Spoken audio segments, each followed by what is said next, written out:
Caught my spoiled sister kissing my boyfriend a week before her wedding. Told her fiancé, thought he ignored it, but he shocked everyone at the wedding. As a 28-year-old woman, I found myself in a challenging situation involving my 26-year-old sister and my 29-year-old boyfriend. My sister's wedding was fast approaching, and I began to notice that her behavior around my boyfriend was becoming increasingly peculiar. Initially, it wasn't anything overt, just small, subtle actions that left me feeling uneasy. It began with seemingly innocent comments where my sister would often say things like, "Wow, you're so funny," in response to my boyfriend's jokes, even when they were not particularly amusing. She laughed a bit too enthusiastically at everything he said. At first I tried to dismiss it, thinking that perhaps she was just being overly friendly due to the excitement surrounding the upcoming wedding. However, as time passed, I began to notice more troubling signs. She started to find excuses to touch him casually, like placing a hand on his arm during a conversation or lightly bumping into him as she walked past. These gestures were subtle yet unmistakable. I also observed her eyes lingering on him a bit too long when he wasn't looking, which made my stomach churn with discomfort. One evening, after we returned home from a family dinner where my sister had been particularly flirtatious, I decided to talk to my boyfriend about it. I turned to him and asked, "Did you notice how Sarah was behaving tonight?" He looked at me with confusion and replied, "What do you mean?" I then explained the behaviors I had observed, the excessive laughing, the unnecessary touching and the lingering glances.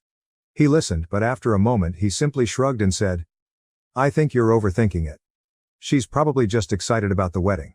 It's harmless." Despite his reassurances, I couldn't shake the feeling that something wasn't right. The situation didn't feel harmless to me at all. Despite my boyfriend's reassurances, I couldn't shake the feeling that something was off.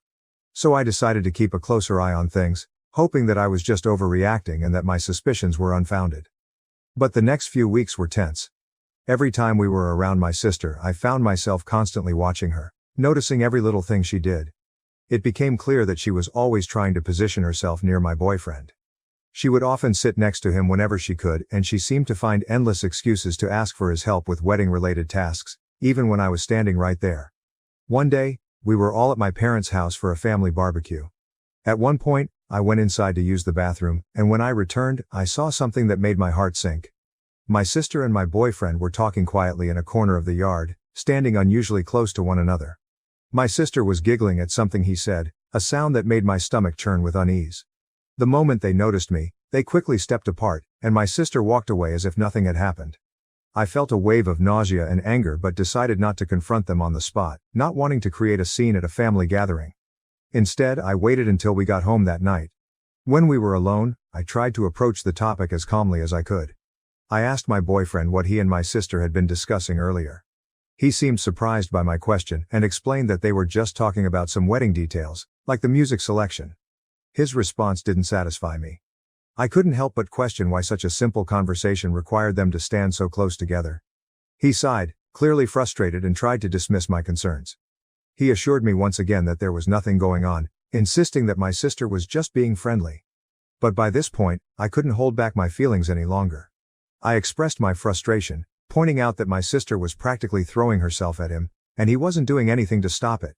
My words seemed to hurt him, and he looked at me with a pained expression, asking what exactly I expected him to do. He reminded me that she was my sister, and he was simply trying to be polite. Telling her to back off seemed out of the question to him. I told him that he could at least set some boundaries, making it clear that he wasn't interested in anything more than a friendly relationship. But he insisted that he wasn't interested in her at all, claiming there was nothing to clarify because I was seeing problems that didn't exist. Our conversation went in circles, with neither of us willing to see the other's point of view, leaving us both frustrated and unsure of what to do next. After arguing for a while without any resolution, it became clear that our conversation was going nowhere. My boyfriend kept insisting that I was just imagining things, and no matter how hard I tried, I couldn't get him to see what was so painfully obvious to me. In the end, we both went to bed feeling angry and frustrated with the issue still unresolved. The following day, I realized that I needed to confront my sister directly. It was clear that avoiding the issue was only making things worse. So I decided to call her and ask if we could meet up for coffee. She readily agreed, her voice cheerful and seemingly unaware of my growing concerns. We arranged to meet at a small cafe near her apartment. When we met, I was nervous, my hands trembling slightly as I stirred my coffee. My sister, on the other hand, was in high spirits, chatting enthusiastically about her wedding plans. She seemed completely oblivious to my discomfort, which only made the situation more difficult for me. After a few minutes of listening to her talk, I realized I couldn't hold it in any longer. I interrupted her mid-sentence, my voice betraying the seriousness of what I was about to say. I told her that we needed to discuss something important. My sister, caught off guard by the sudden shift in tone, looked at me with surprise and asked what was wrong. Taking a deep breath to steady myself, I began to explain. I told her that I had noticed how she had been behaving around Tom, my boyfriend, and that it was making me uncomfortable. I mentioned the flirting, the casual touches, and the lingering looks, things that had been bothering me for some time. I emphasized that her behavior needed to stop. As I spoke, I watched her face transform through a range of emotions. At first, there was surprise, then confusion, and finally, anger. She demanded to know what I was talking about, vehemently denying that she had been flirting with Tom at all. I refused to back down, insisting that she had been doing exactly that, whether she realized it or not. I explained that her actions were not only inappropriate but were also causing me a great deal of distress. She responded with a laugh, though it was far from a genuine one. She told me I was being ridiculous, dismissing my concerns by saying that Tom was practically family and that she was just being friendly. However, her words did little to ease the tension between us, and I could tell that this conversation had struck a nerve. As I sat there, it became clear that this was not going to be an easy issue to resolve, and the rift between us was likely only going to deepen. I couldn't hold back any longer and expressed my frustrations, pointing out that it was more than just friendliness. I explained that she was constantly finding excuses to be near my boyfriend, to touch him, and to laugh at all his jokes, even the ones that weren't particularly funny. To me, it was clear what she was doing, and it was making me increasingly uncomfortable. As I spoke, I could see her face turn red with anger and disbelief. She was clearly shocked by my accusations, especially since they came so close to her wedding. She responded with a sharp retort, questioning my confidence and suggesting that I must be deeply insecure to accuse her of such behavior. Her words stung, but I knew I had to stand my ground. I tried to explain that my concerns weren't about insecurity, but rather about respect. I told her she was crossing a line that shouldn't be crossed, and that her behavior needed to stop immediately. Suddenly, she stood up, her chair scraping loudly against the floor, signaling the end of our conversation. She declared that she wasn't going to sit there and listen to what she considered paranoid and ridiculous accusations. She made it clear that if I couldn't trust my own sister, then that was my problem, not hers. With that, she stormed out of the cafe, leaving me alone with a swirl of emotions. I felt awful and began to question myself. Had I overreacted? Was I really just being paranoid? When I returned home, my boyfriend immediately noticed that something was wrong. He asked me what had happened and I recounted the conversation I had just had with my sister. As I shared the details, I could see the concern growing on his face. When I finished, he let out a heavy sigh and told me that he thought I had made a big mistake. He was worried that Sarah would be deeply hurt, especially with her wedding just around the corner. Feeling defensive, I asked him if he was taking her side. He quickly reassured me that he wasn't taking sides, but he expressed his doubts that Sarah had been flirting with him. Even if she had been, which he found unlikely, he believed that confronting her in such a direct way was not the best approach to handling the situation. His words left me feeling even more conflicted, unsure of whether I had done the right thing or not. As I felt tears welling up in my eyes, I couldn't help but ask, so what was I supposed to do? Just ignore it? The frustration and hurt were clear in my voice. Sensing my distress, my boyfriend walked over and gently wrapped his arms around me. He suggested that perhaps I could have handled things differently, that maybe I could have talked to him more about it first or approached Sarah in a way that was less confrontational. He expressed concern that now, with the way things had unfolded, Sarah was likely upset with both of us, and that this could cast a shadow over her upcoming wedding, making everything feel incredibly awkward. Feeling overwhelmed, I pulled away from his embrace and questioned him. So this is all my fault? I needed to understand if he truly believed that I was to blame for the situation. He sighed deeply, clearly struggling to find the right words, and explained that he didn't mean to place the blame solely on me. However, he did think that I might have overreacted, letting my emotions get the better of me. We continued to argue for a while, but it became evident that we were not going to reach a resolution. There was a clear disconnect in our perspectives, and neither of us seemed willing to fully understand the other's point of view. Eventually, he decided to go to bed, leaving me alone with my swirling thoughts and doubts. The days that followed were filled with tension. My sister had stopped speaking to me entirely, creating a painful distance between us. My parents, having noticed Sarah's distress, called me, wanting to know why she was so upset. I tried to explain the situation to them, But I could tell from their responses that they too believed I had overreacted. As the wedding day drew closer, I found myself increasingly uncertain about what to do. I was supposed to be a bridesmaid, an important role that now felt more like a burden. I wasn't even sure if Sarah still wanted me to be part of her big day. My boyfriend, on the other hand, was still invited, and he suggested that we both attend to show that there were no hard feelings. But the thought of standing there, watching my sister walk down the aisle while knowing how angry and hurt she was, made me feel physically ill. The entire situation had become a tangled mess, and I didn't know how to untangle it without causing even more pain. Several times I tried to phone Sarah, but she didn't answer. She never answered when I left voicemails apologizing and stating we should have spoken. I even visited her flat, but she closed the door. My anxiety grew as the wedding day drew near.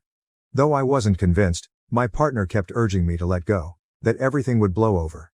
In a dream, I showed up for the wedding and everyone turned to stare at me, pointing and murmuring. I woke up shaking coldly. Update. Following my confrontation with Sarah, things deteriorated. When she told our mother about my allegations, she became quite irate. She called me, screaming about how right before Sarah's wedding I could be so selfish and worried. She shouted, "How could you accuse your own sister of such a thing?" She wouldn't listen as I tried to explain my perspective. She advised me to straighten this problem right away and apologies to Sarah. The stress on our family was intolerable. Sarah still avoids talking to me, and right now my parents are offended as well. Tom, my partner, persisted in telling me I was exaggerating, which just made me more depressed and irritated. I visited my parents' place to try to straighten things out 1 week before the wedding. I heard subdued voices coming from the side of the house as I got to the front door. Intrigued, I strolled to the garden and stopped in astonishment at what I saw there. Sarah and Tom were partly concealed behind a big plant. Locked in a passionate hug, they kissed firmly. Sarah's legs were wrapped around Tom's waist, his hand was beneath her top. They were completely absorbed in one another that they failed to even see me standing there.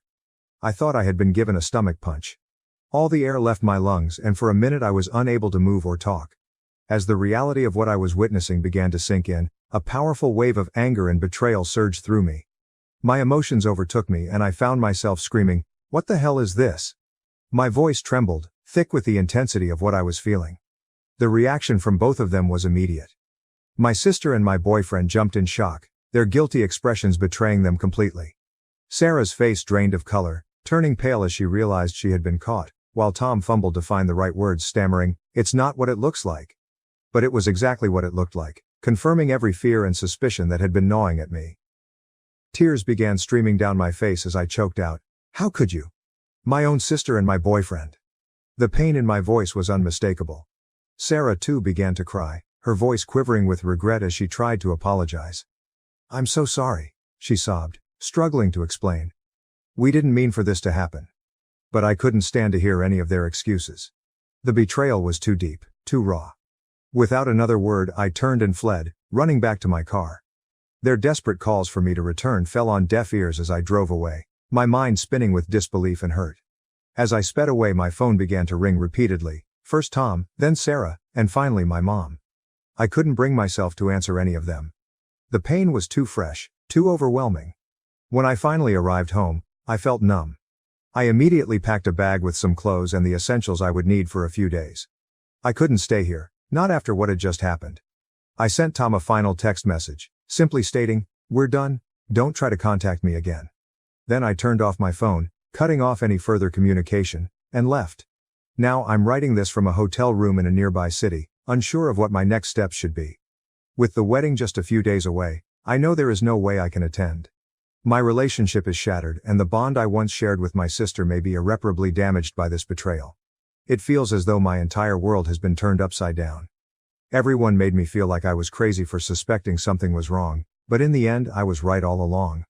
The pain of that realization is almost too much to bear, and I find myself questioning how I will ever be able to trust anyone again after this. So Reddit, any advice on how to move forward from here would be appreciated. Update. After the devastating shock of discovering my sister Sarah with my now ex-boyfriend Tom, I spent several days in a fog, struggling to process what had happened. My phone was constantly buzzing with messages and missed calls from both of them, as well as from my parents, but I just couldn't bring myself to respond. I was too overwhelmed, too hurt. Eventually though, I came to see that Mark, Sarah's fiancé, was one person who definitely needed to know the truth. With a heavy heart, I made the difficult decision to call him. When Mark answered, I could hear the confusion in his voice. He asked what was going on, mentioning that Sarah had been in a terrible state, saying that I had disappeared and wasn't responding to anyone. Taking a deep breath, I began to explain everything to him. I told him about the suspicions I had initially had, how everyone, including Tom and Sarah, had brushed off my concerns, and then I described in detail the scene I had witnessed in my parents' garden. Mark listened quietly, not interrupting, only occasionally making a small noise to let me know he was still there, absorbing everything I was saying. When I finally finished, there was a long, heavy silence on the other end of the line. Then, in a controlled, measured voice, Mark simply thanked me for telling him, adding that he needed some time to process this information. With that, he ended the call. Afterwards, I sat there, staring blankly at my phone, wondering what Mark would do now that he knew the truth. As the wedding day approached, I heard nothing further from him or from the rest of my family. Sarah had ceased trying to contact me, and I began to suspect that she had somehow managed to convince Mark to forgive her.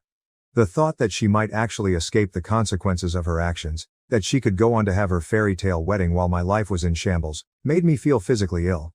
I realized that there was no way I could attend the wedding. The idea of watching Sarah walk down the aisle, knowing what she had done, was too much to bear.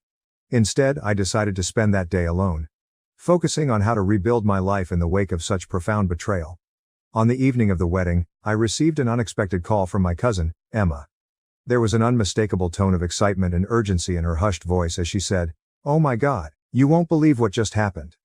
Confused and intrigued, I asked her what she meant. Without hesitation, Emma dove into her story, recounting the events that had unfolded. She explained that everything had seemed normal at first. Sarah had looked stunning in her wedding dress, and Mark had been standing at the altar, ready for the ceremony to begin.